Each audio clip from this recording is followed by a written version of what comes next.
Alex, now let's see a resistor in action. I have a circuit set up here with a resistor connected to an LED. As I increase the resistance by adding more resistors in series, you can see that the LED gets dimmer.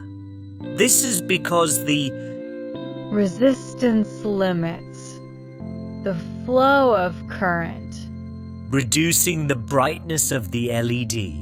Resistors are an essential part of many electronic devices. They help control the flow of electricity, protect components from excessive current, and ensure that circuits operate as intended.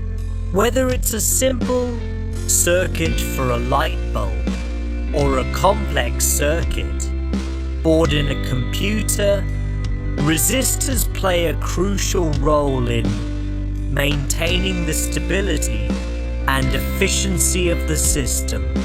So the next time you come across a circuit or electronic device, remember the importance of resistors and how they regulate the flow of current.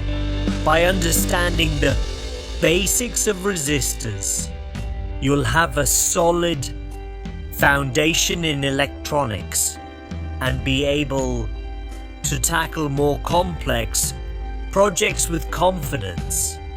I hope you found this introduction to resistors informative and engaging. Thank you for watching, and remember to keep exploring the fascinating world of electronics.